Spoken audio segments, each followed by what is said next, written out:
I'd never seen someone hop on a train. This guy hopped off with a penny on, and he said he's hungry at a gas station. I just left. This has a giant blind side, and he's holding up traffic down here because this car is blocking. All these cars are gonna have to wait for this guy to get back from the gas station, which is right over here. These cars aren't going anywhere. Those cars aren't going anywhere because this guy just hopped off a train and is getting something at the gas station. This is too funny. If you press on the tracks, a football field before the lights, and this car's going, it can tell already that it doesn't need to wait. The conductor's backing up because he knows he's blocking traffic. You have to back up a football field in order to release the stop signs for the traffic. And this is a perfect depiction. Cars are going. Cars aren't gonna stop. The fence isn't down, so the cars are keeping going. And there he goes.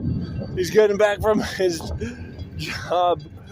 The pit stop's gone. These cars are going. I hope I documented this correctly. The zoom feature or panning because my camera, you can't make this up. The guy didn't back up far enough with the train. The train didn't back up far enough. And so these cars are had it. This is Wisconsin's traffic road rage. I would never name the town I'm in right now. I've done over 400 vlogs, and I haven't said what town I live in, but I think I've said what county. So if you want to find me, this train goes through if you can document it, like I just did, and then pinpoint it to where I am. Now the cars have to stop going in the cross section. The real threat's out. So this was a deliberate accident on a train's behalf to seize up traffic. As a jaywalker, I know that you can't go in front of cars. This train, however, is making them cease when they are going across the median of red lights blinking. Watch the second half of this video to find out why. Alcohol, a great source of cleaning agent. Vinegar, also a great source, but I miss these dots over there. Definitely this stuff over here. I cleaned my mouth with toothpaste once. Okay, maybe like twice a day. But in any case, I spit it on concrete one day and it looked like this. And that's how I know that this isn't bird dung. Well, over here I had put beet juice and then some rubbing alcohol on this, and it has perforated it fantastically. What I'm talking about is not what good reverb. Reverb has an echo effect because it is prominent in harmonics. Something that's prominent can engage an entire new field at its forefront. Reverb with harmonics has an echo effect prima facie. And prima facie, I was told by a therapist, can put inside of a medical book, and it would read like 1, 2, 3, sliced bread, best thing since it. Hey, there's 3 parts in Steel Worldwide, not the one that uploaded today. I don't know today's date, but look it up and post it the day prior at like 11 minutes or 7 minutes. But then his Steel Worldwide 2, where it says, not the rack of ribs one, the rack of ribs where he has put on a shirt where it is dirty. I've never put on a shirt that is dirty. But this guy on the internet put one on that had sauce on his shirt. And this is reminiscent if you have patches gone from your hair. If you have hair loss, which I thought I was going through, and it's filled in quite nice since then. But for one day, I had a scare that I was getting hair loss on the sides of my head, and so if it would have persisted and continued, I would have had patches gone, where it would have been thinned out to the extent of maybe one part at the very front, which a lot of guys have, and then the rest is vacant of stick for the sides. And when you've got this going on with your hair, it's no surprise that it's a loss because there's less of it. And the important part in lesson of something is that knowing that where it came from, its origination was more prevalent. So volume is in picture. A different thing what is in picture is of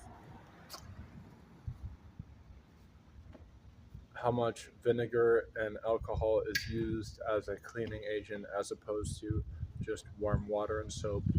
These are all players of the forefront that are prominent, but in understanding one from the other can be very meaningful. It's like with fighting fire with water or fire with ice. You'd choose water because it's a better idea. Cleaning agents. And going from here is Steel Worldwide. So his shirt with had sauce on it is equivalent to someone who has like chip damage and their gauge is gone in fighting games. I don't play fighting games, but if you have supers and your gauge is gone, I think your gauge is like a power meter where you can dash and do a super with ease. I've only played Mortal Kombat and early Street Fighter, and they didn't have gauge meters.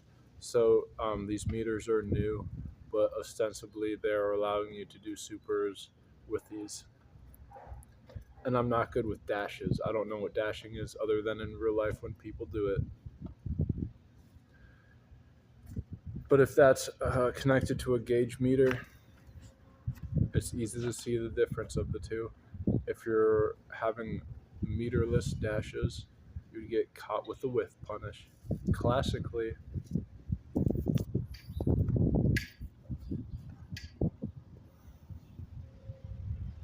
so Steel Worldwide's other video that I need to document was at like 7 and 11, the whole thing on Steel Worldwide 2. And it had Little Caesars in its title with an exclamation point, just like this receipt that has an exclamation point.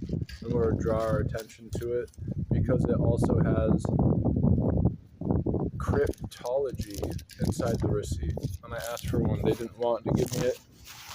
But a cryptogram. And is this like shining away your license plate? I hope not. But I told you there was an exclamation point. Point in case, putting exclamation points are great, especially if it's in titles of YouTubes. Because this one guy, I think, put Little Caesars and an exclamation point, so it'll be easy to detail. Nice rendering.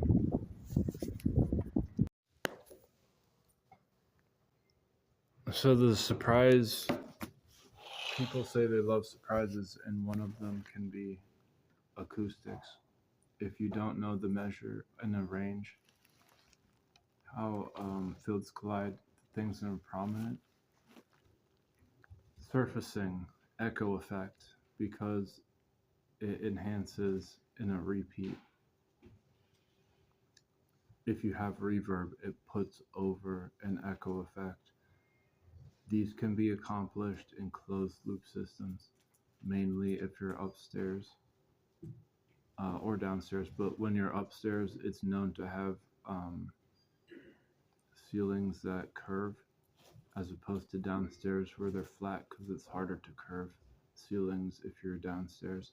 So upstairs, they're more prone to what are structures known as hangars. Hangars, I was in the airport in Duluth, Minnesota, and if you've never walked there from Wisconsin, you can't claim that you've walked across state lines. It's all within what a domain is. is why ranges are important. This is where you can conclude stuff. In walking across a state line, you can literally walk 1 foot over to your other foot. The measuring of feet came from Europe of what a king's was. It was 12 inches, and so we adopted their system of metrics, but we didn't adopt their system of metrics. That's just a side note of some pesky math that is different overseas. But the main point in case is the domain of a range. If you're saying you've walked across an entire state and all you've done is put 1 foot and straddled the other on the other side of a state line, you could acclaim yourself for walking across an entire state with only taking 1 step. And that's why domains are important, because they say how much of a range there is. So I walked from Superior to Duluth, which was at least one town. And so the town's domain into a different state is what the domain is. The range, of course, there lies within. I went to Superior, the town, into Duluth. I guess it's a city. It is. And they have an airport, so I went inside theirs, and it is a hangar, ostensibly, because it's just like what you would see in an air base. If you've never seen Top Gun, they have an air base, and all it is a shed on steroids. If you've never seen a shed, you can imagine that it's just like an outhouse. If you've never been in one, it's a porta-john. Okay, so an porta-john on steroids is ostensibly what a hangar is, so times that by 5, and that's what a hangar is, large enough to put a tractor in. A tractor is equivalent to what a airplane, a small one, is. And that's why you need a hangar to do it, because you can't put an airplane inside of a porta potty, aka a shed. And so these hangars, what they are is they just have a ceiling that is classically a parabola, but it's nevertheless the case, because they're so large at length, for it just to be a classical V shape, which is what upstairs housings / buildings are, and great for acoustics. 4 minutes of, I tried 2 minutes of filler. I already have 4, and I didn't even describe what I was trying to point in case. That's when you know you have good filler. So that's good enough.